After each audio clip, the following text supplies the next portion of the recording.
फिर के कि मांगो बेटा आपको क्या चाहिए, तो नरेंद्र ने प्रणाम किया और कहा मां मुझे ज्ञान और वैराग्य। क्योंकि जब भीतर में हमारे पवित्रता होती है और हमें जो परमात्मा है, ईश्वर है, उसके प्रति यदि हमारी श्रद्धा है और हमारे जीवन का लक्ष्य हमें पता है, तो मनुष्य इस संसार की चीजों से भ्रमित नहीं होता है। यमराज से नचिकेता से यमराज ने कहा कि मांगिए आपको जो भी चाहिए मैं देता हूँ, लेकिन आप उस जो है आध्यात्म ज्ञान को मत मांगिए।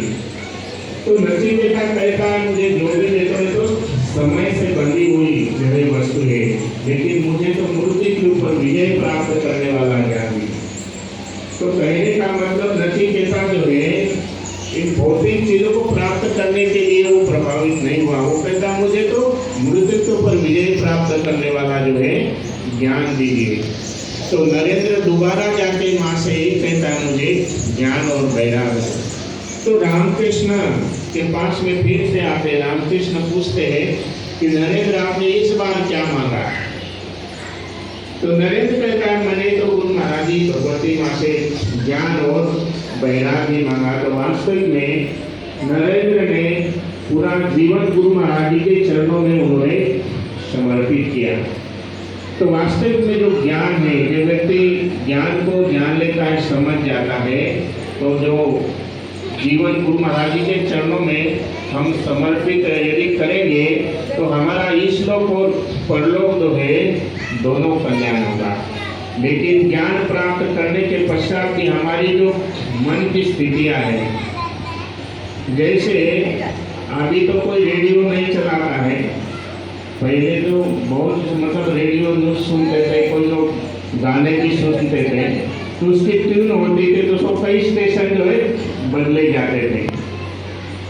तो ऐसे ही वो तो रेडियो को तो 10-12 स्टेशन होंगे, लेकिन मन के ऊपर तो जन्म से कितने संस्कार है, वो सारे स्टेशन तुम्हारे चालू है। लेकिन आध्यात्म ज्ञान प्राप्त करके मनुष्य यदि आध्यात्म को समझता है तो इस मायावी चीज से जो है वो प्रभावित नहीं होता है। तो वास्तविक में हमारा मन का जो कनेक्शन है, हमारा मन का कनेक्शन कौन से स्टेशन से जुड़ा हुआ है।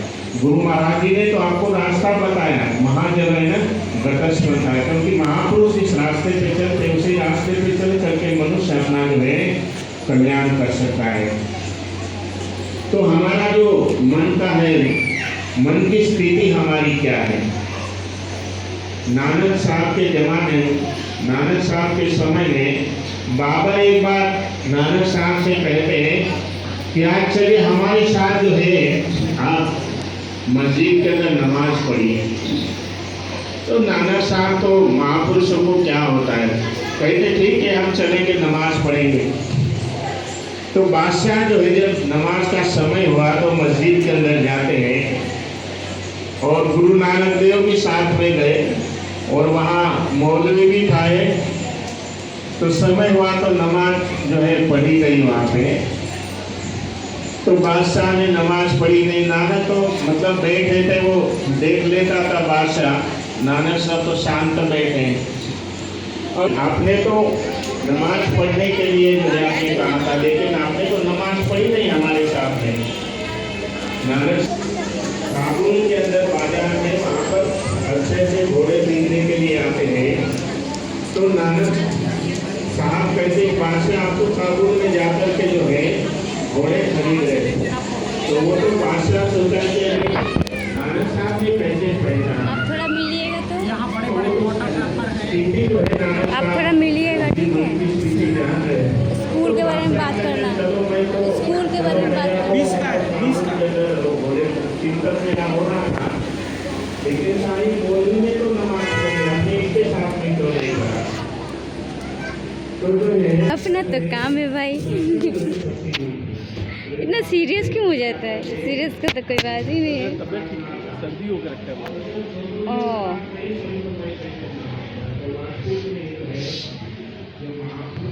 प्राप्त होता है। तो ये गुरु महाराज जी का जो दरबार है एग्जामिनेशन सेंटर होता है।